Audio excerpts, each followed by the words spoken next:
What's up, MBL fam? Commissioner Ziko here. Um, Doing a little change of pace here. In the past, I've always written articles for the league, and my buddy Faraz Ahmad had recommended that I do a video style article for you guys moving forward.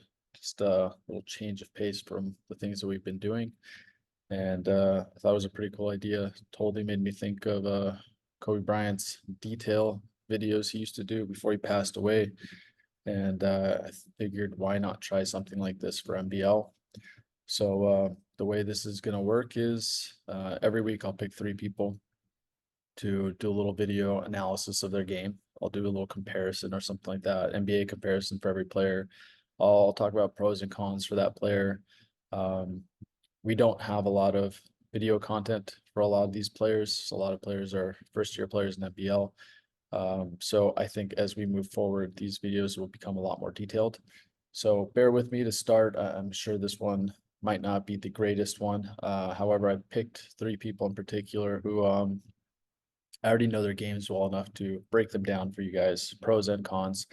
So yeah, I'm not gonna just pick the elite players every week. I'm gonna try and give love to everybody.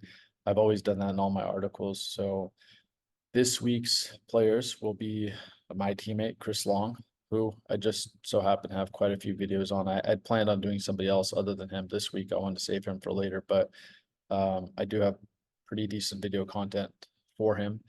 And I know his game well enough since I've been playing with him for a few seasons outside of MBL. So Chris Long is going to be one. The second one is going to be Sheraz Kari. Shiraz, there's a lot of video of him everywhere in MBL at this point. I think everybody pretty much knows his game. And I think he's a really interesting one to talk about since he's in a new situation that has forced him to adjust his game. And I thought that was a really interesting topic to go over. And the third one is actually going to be the other commissioner, Ahmad Khalaf. Um, Ahmad Khalaf, I thought was a really interesting conversation as well, from the standpoint of he was a go-to all-star player in the past, like myself, and we've both gotten a little older. Our games have adjusted, things have changed. Our body doesn't move as well as it used to. Although AK is quite a bit younger than me, he should be moving better than he should be. But sorry, AK, I'm gonna take some shots every once in a while. You're gonna have to deal with it. But still, he's absolutely capable of being somebody really dangerous on a really good team. And so I want to talk about those three players for right now. I did ask the other admin if they want to join me and they could talk about D2, D3, D4. Nobody responded. I thought it might be a little better if I had someone here with me that I could talk to and you guys aren't just listening to me. I'm hoping once I make one episode, they will continue to join me in this and we could put some really good content together for you guys. So yeah, let's get into this. We're gonna start with the share screen. We'll go into desktop mode. I do have some videos set up for you guys, and we'll get right into Chris Long. There's a lot of good footage in the first week's Instagram posts, so I'm gonna start with that one right now. We're gonna get into this. So this is highlights of our game versus Isan, and right off the bat, you can see Chris Long. His name is Nasir Christopher, but everyone calls him Chris Long. That first play in particular is something to note about Chris. Chris is a 6'3" forward. I would say small forward is his ideal position in MBL. He's probably more of a power forward, and that's one of the differences in MBL versus some of the other leagues. Guys, guys who are necessarily guards can play forwards and centers even, and forwards can be moved into centers in this league. That's one of the caveats of having 6'6" and under league. You're able to spread out guys under multiple positions and make more position-less basketball. In my league, in OC Basketball League, Chris was more of a smaller player. Shooting guard, small forward type. So it's definitely a different setting. However, he is a powerful player. He has the ability to bang with bigger guys, and because of that, I think that you can see him playing a lot of five in MBL as well. He's able to bang with the bigger guys, and I think it actually even helps him in some aspects because he might not have the lateral quickness to chase some of the elite guards in the league. So you're going to see a lot of physicality out of him. And this next play here is another example of that. Just the way he attacks the basket, the way he uses his body, the way he absorbs contact. Here's Aaron Sargent knocking down a three. We'll get into some more of Chris. He's in there quite a bit. It's a little harder through Instagram for me to control the video online. So, but there he is right there. And that's kind of the stuff I'm talking about in terms of body control and size. He can get hit and he's really not going to feel most of it. He can just go right through a lot of the fouls that he's getting. It definitely works out for him and my team, since a lot of times they won't be fouls. It'll be guys bouncing off of him. The referees are still going to call that though. So offensively, this guy's really polished. He's got a football player's body and he could get into the paint at will. His ball handling is really good for a guy his size. He can shoot. The first week he did not shoot so well. He took a lot of poor shots. He was 0 for 7, I think, for the 3-point line, and a lot of them were poor shots. And some of that is just because Chris is a younger player. Chris is 24 years old, 23, 24 years old right now. And he's still learning the game of basketball. He was originally a football player. However, he's transitioned into basketball and he's playing very, very well. He's playing at an elite level. He's playing in the Drew League. And he's scoring in the 20s and 30s. He was the leading scorer in my league. He averaged 35 points this last season. So he can score with the best of them. He is absolutely capable, and he's got footage of him going at Montrezl Harrell, who's guarding him, and he's shooting right over him, scoring at will pretty much. So he's a guy to definitely look out for on offense. Moving forward, let's see what else we can find. There's Ahmad Khalaf. Great move there out of him. He was able to score over my guys. That's just length and size. Good job, Ash. Here he is again. Body control going up against bigger guys. So, yeah, I think pros, you definitely look at Chris and you see offensive talent, you see capability to score all over the court. Where I see some cons with Chris, and this is my teammate and I'm still going to pick him apart. Where I see the biggest cons with Chris are the defensive end.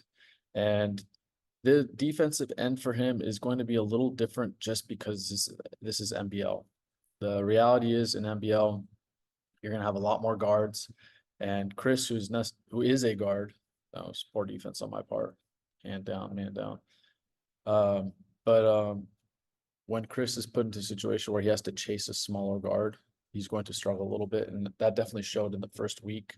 Ronnie Warrior actually went off. I think he's hit 4 straight threes to start the game against us with Chris guarding him. And some of that is just because the movement, Chris isn't a point guard or shooting guard necessarily, can't guard them. He's more of a small forward. And in this league, again, like I said, maybe power forward or center. He is capable of banging with these bigger guys, but I just don't know if he's able to slide his feet and stay in front of these smaller guys. That's something he needs to work on. He knows he needs to work on that. I've talked to him about this quite a bit already. In terms of his defense, he's actually a decent defensive player in the post. He can bang with guys and push back a little bit. The issue becomes he's still somewhat of a tweener. At 6'3", he's not really tall enough to play center, even with his length. Someone like Ashraf McCloof is able to score right over him. However, I feel like he definitely competes a little more when he's guarding someone taller.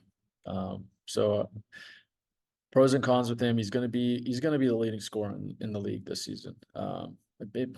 Maybe second or third. He's gonna be top 3 scorer in D1 this season for sure. So he's definitely someone I recommend you guys look out for, and you're gonna have highlight reels all over. In the second game he scored 54 points. Yes, the team was smaller and had 5 guys. and it was just pretty much fast break after fast break. He did miss a few dunks. Chris, you blew a bunch of my assists right there, man. I think you missed 4 dunks, so thank you for that. But yeah, so this is Chris Long. My NBA comparison for him is between 2 players.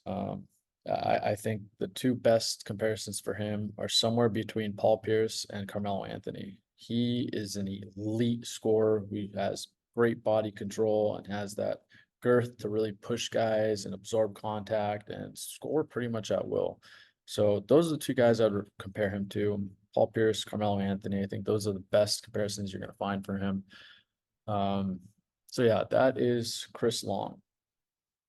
That's my teammate Chris Long, who I'm sure is going to be mad at me for picking him apart today in our game. But yeah, moving on. I'm going to move on to, let's see what we had next. I know there was more in these videos, so I'll keep going. Oh, yes. Next up, we're going to talk about Ahmad Khalaf. He's next in these videos. He had a really good performance in week 1. I think he hit 5 threes and had 15 points. He's on a really good team. I actually really, really like Extinction. They have really good balance on their squad. They have a lot of guards, the guys that could play multiple positions, shooters, slashers. They have a great big man. AK's in one of those tweener positions. You know, I think in D2 he's a superstar power forward in D2. It's like Maharoz below. It's guys like him who have the physicality to bang and don't need to worry about the height limit of 6'6". They're perfect like power forwards, like point forwards, if you will.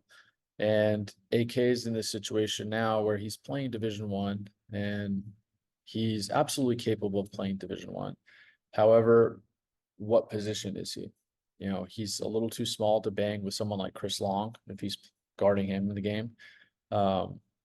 And some of these other power forwards are playing, and also probably just too slow a foot at this point to stay in front of these guards. So he's in a situation where he kind of needs to pick his spots, if you will. He's going to have to play bigger than he is for his team because his team needs it. They have some size. They don't have a lot of size.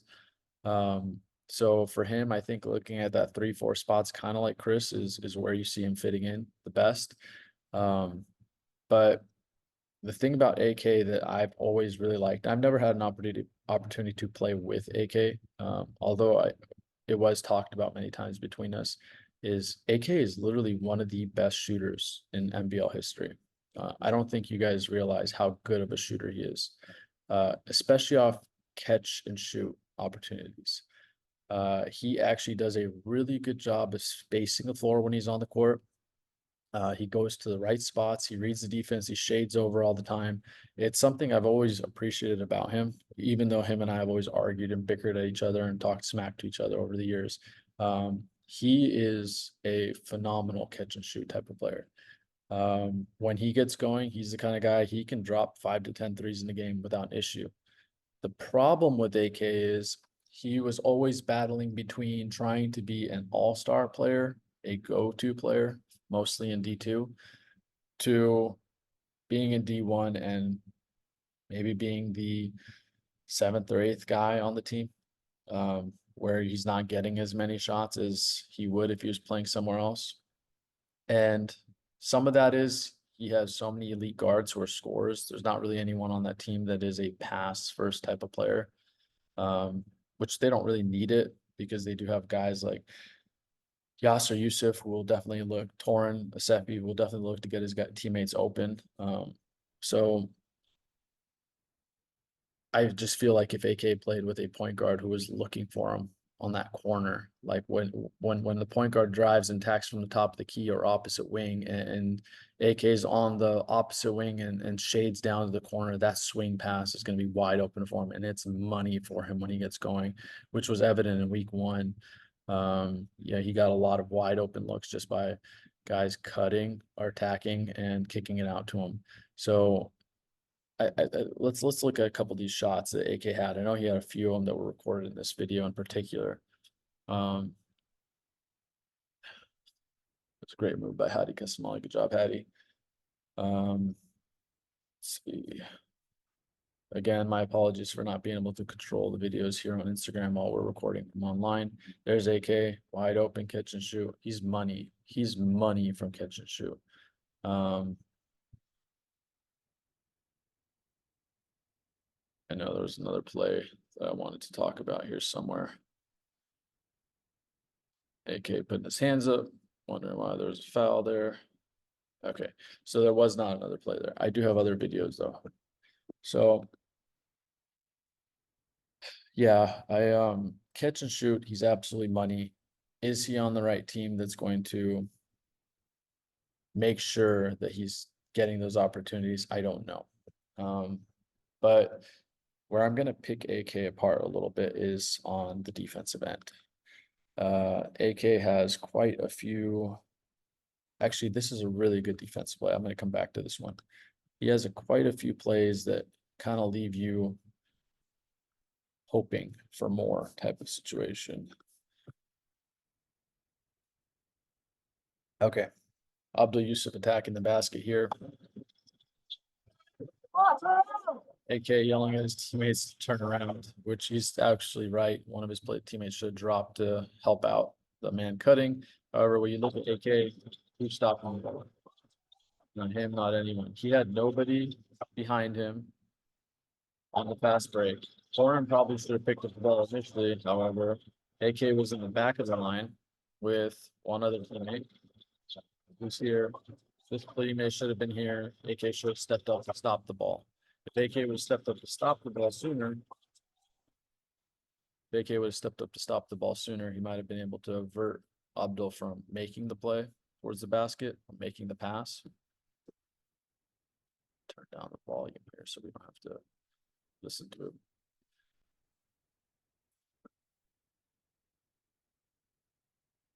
So in this play right here, we're going to see AK out in the corner. Makes actually a really good swing pass. Yasser attacking. This is where this team can be really deadly. And this is why I talk about those 4 guys in, 4 guys out. AK does a really good job getting a rebound here. He does a really good job of getting a rebound here. But this is that issue of D1 versus D2. This is what I was talking about with AK. Is he a power forward? Which for his team, I think he needs to be. But then he goes into a situation like this. In D2, this is a bucket. This is a bucket. This is an and one in D2. Now he's in D1. It's a different animal. And he's gotten a little older. It's getting a little harder to move. I understand all too well. I'm in that situation too. He does a great job or reads the rebound, picks up the rebound, goes up, is not able to go up and over. And this is where he has to do some adjustments, has to kind of figure things out. If I'm in this situation with him, I am getting that rebound. However, I'm not going up. Reality is we're no longer capable of going up and over players, especially young Khalaf right there, you know, who's 6'3" and got really long arms like his brother. So it's about picking your spots, knowing what you're capable of at this point, and not trying to do more than you should. So great rebound, great effort there. However, he probably should have dribbled the ball back out to the corner, which had he gotten this rebound, if you look and see, he's got his teammate in the back there. I think that's Yasser Yusuf open in the corner. Torn Asefi actually flared to the corner. That's what it was. So had he dribbled through, which he absolutely could have straight dribbled across that baseline, he would have been able to get Torn open for a wide open 3. Would have gone to the next clip.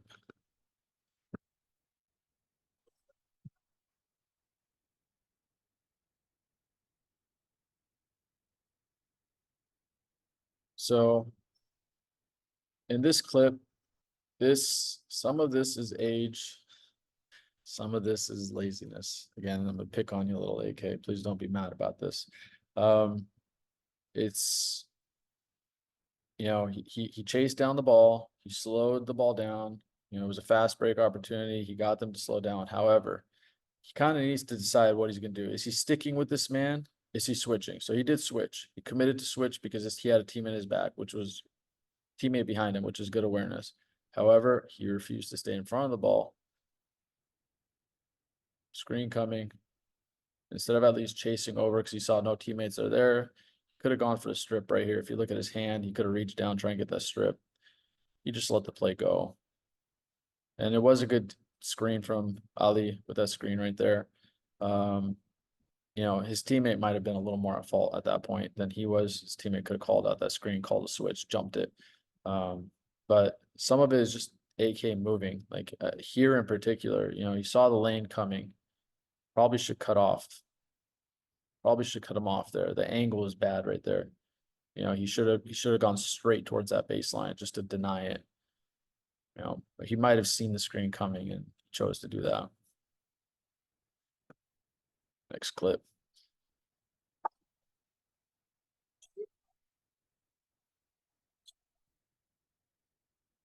This is a good shot. This is where he's money. He missed this shot. He missed this shot, but Yasser saw it too. Yasser heard it and saw it. You know, this is a great shot from him. So this is the ball movement of this team. This is having 3-4 guards out on the perimeter to attack, to really put the defense on its toes. You know, Torren attacks, kicks out, runs through the court, which is a great job by Torren, opens up the court for AK. Yasser sees it. AK's wide open. It's a jump shot. He missed that one, but he's absolutely capable of finishing that one.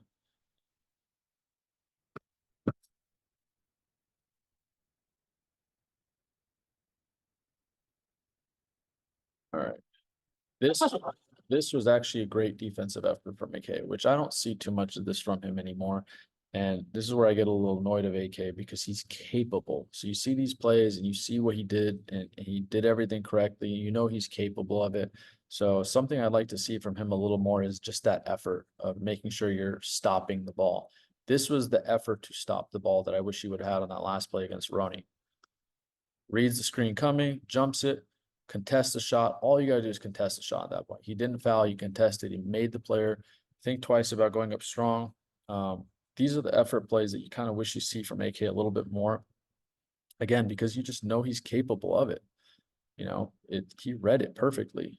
Came, drove straight to that baseline, cut the player off, contested the ball really well.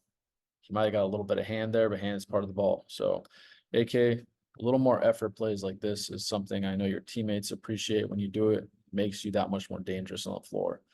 So moving on, we're gonna head back to the Instagram. I believe we have some of Sheraz Kari here. Everybody that knew I was doing this video wanted me to do Amar right away, and I'm doing Amar for sure. This is the first time I've actually watched Amar play this season. I have not seen him before, so if I do a video on you, I want to make sure I know what I'm talking about. There's going to be a lot of guys on that Extinction team I'm going to talk about. I really like that team. I've been watching them, and I've been watching posted play. I just want to analyze Amar a little bit more before I get into him. This team, posted team, has a few guys that I really, really like. I'm going to start with Sheraz because I've known Sheraz for a long time.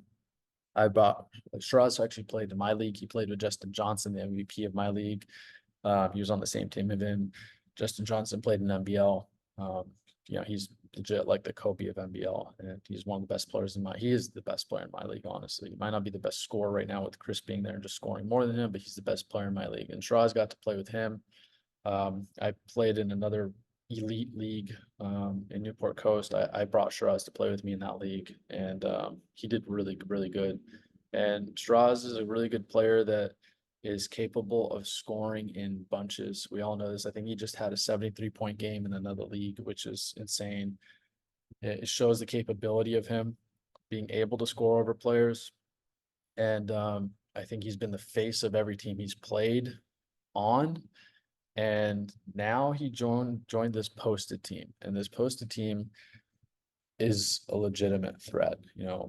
Amar he's a number one player on a team, and they have two more guys that I really like on this squad. And again, I want to analyze them a little more before I talk about them. But Sheraz is in a situation now where he went from being the go-to player to maybe second, third option in most situations. And he's adjusting a little bit. And he has not played particularly well in these first two games, but I wouldn't look too much into that. I think that the reality of Sheraz is he sees he has an elite player on his team, and so he's going to pick his spots a little more, which I think is the right decision by him.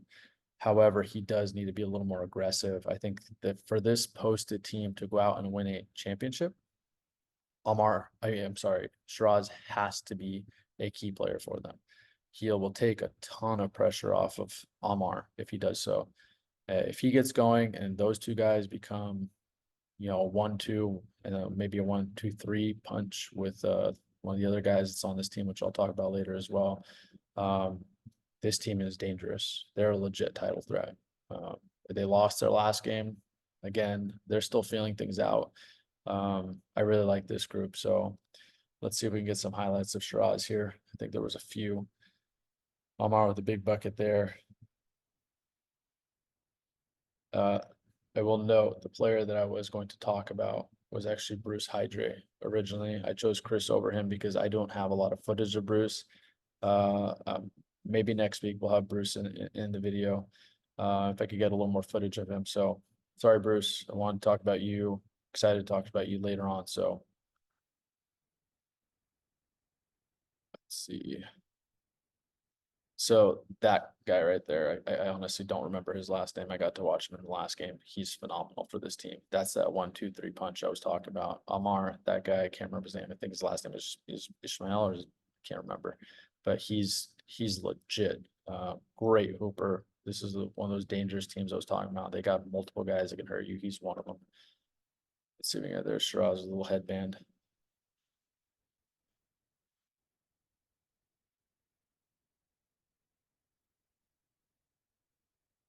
All right, here we go. Sheraz dancing with the ball. This is where Sheraz is really dangerous.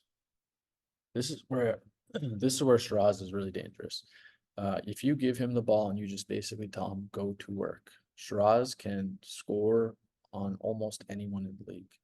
He's capable of scoring in bunches, and he is so creative with the ball that he can shoot over you, he can attack on you, he can go to the basket, he can shoot mid-range. He's got a nice floater to his game. And these are those plays that I was talking about with Shiraz where he can be really dangerous for this team. The one thing I'm a little disappointed with is I feel like he's not been aggressive enough. And I know he's feeling his teammates out, and I respect that. I've always done the same thing. He's making sure his teammates get his, and then he'll get himself going. Shiraz has to be in attack mode at all times, even if he's making sure that his teammates get theirs first. The second that ball comes to him, he has to do things like this. If Amar is going to be getting so much attention on him, Shiraz is going to be it's going to be a lot easier for him to score. I think last season he was one of the leading scorers in the league, and he did pretty much what he wanted. It's going to be even easier for him if Amar is getting all the attention. So great attack right there from him. Looks like we jumped to another game. Okay, so we'll end those there. I have other clips of Shiraz now. Okay, there we go. Here's Shiraz. This is a great move. It's a great shot. He got his defender off balance, was able to get a step back off. Caught Ali in no man's land. Got the jumper off over Boozer. He did miss. AK want to go for that put back dunk right there. AK, be careful, bro. Don't hurt your back for that.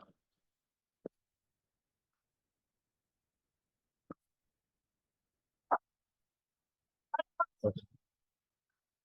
So one of the things that I want to see more from Shiraz is 6 foot, maybe 5'11", 6 foot. I want to say 6 foot. He's got long arms.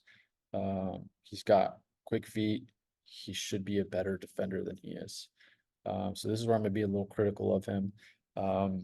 Boozer, I think his first name is Craig Boozer. He's a really good player, really, really good player. Calm, patient, isn't really afraid of anything. This is one of those guys that when you see someone that calm, you need to make sure he gets uncomfortable, because if he's comfortable throughout the game, he's gonna destroy you. So watching Shiraz on this play, I'm pressuring Boozer the entire time, especially with his body frame.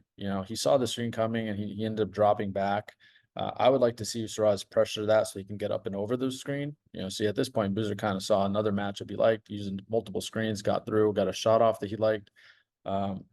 I want to see Sheraz pressuring a little bit more. He's absolutely capable of it. I've had him do it when he's playing with me. Sheraz, like especially a matchup right there, put a little more pressure on that ball, especially when it's a player like that, like make sure that they get a little uncomfortable.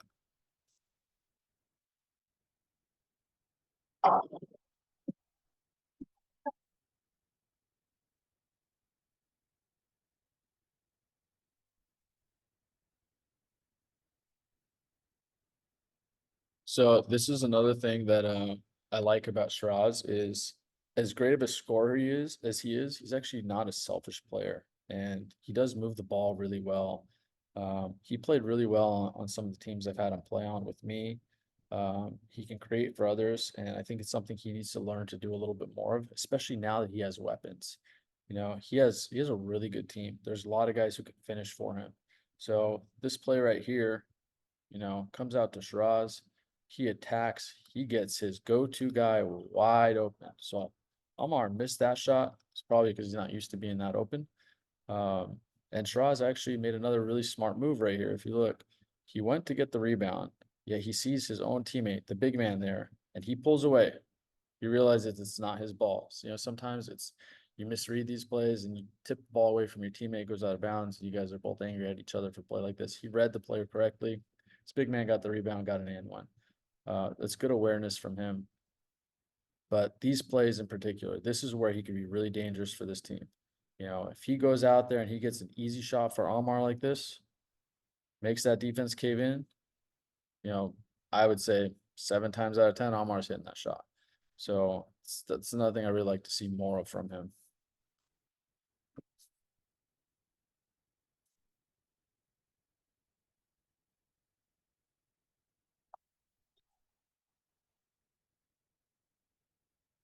So this is what I was talking about from him. I want to see him chase a little bit more and put more pressure on the ball.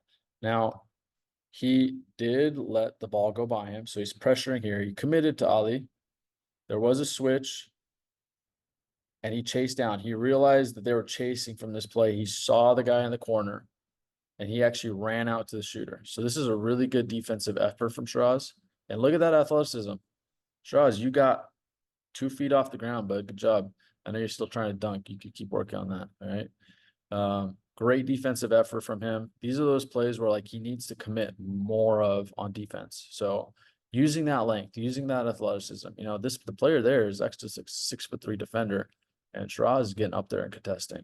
I love these contested shots. I know you're not getting a block, but you make the shooter think twice about it. You make the slasher think twice about going up. So if you use your athleticism at least to contest, even if you don't get a block, even if you don't get a steal, you're making good defensive effort. And I think that's really important. So good effort from Shiraz there. I like that play a lot, actually. That's it. Okay. So, yeah, Sheraz Kari,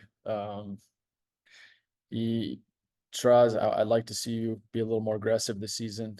First 2 games didn't go so well. I know Amar won't be there tonight, so try and use this as an opportunity to be a little more aggressive, go out there and score a little bit more. I think your team definitely needs that from you.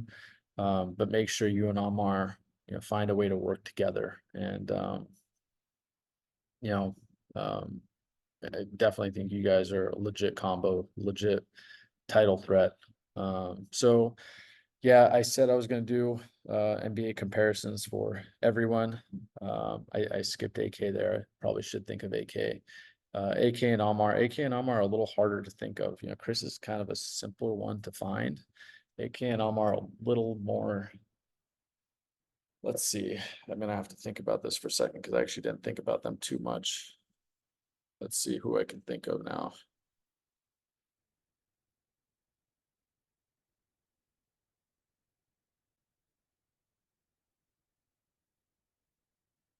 So one guy I actually really like in terms of comparison for Almar, for Shiraz is Jalen Green of the Houston Rockets. Wiry, long, super athletic, can play 1, 2, even a little bit of 3, do that athleticism. He is intense when he decides to get going. He struggles sometimes with some shots, poor decisions because he's a little younger.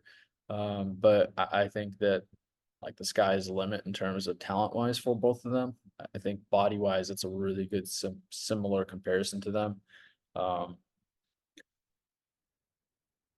Let's see, AK's a tough one. AK, I'm sorry, but I don't want to like pick on you more than I already have. AK is the tough comparison for me to think about, just because he's a little bit slower moving player at this point, and just as a heads up, my phone is blowing up with messages right now. Everybody's trying to make some kind of change last minute, and yeah, sorry about that. I don't know. Maybe I leave AK. Let's hold off on AKs. How about we do something where I just gave you a comparison for Sheraz. I gave you a comparison for um Chris, Nasir, Christopher. How about you guys give me a comparison for AK? I think we could do that. Let's do that. We'll let the players in the league vote for AK's comparison. I think that might be um the best approach for AK right now. I'm struggling to find someone for you, AK, honestly. I'm trying to think like a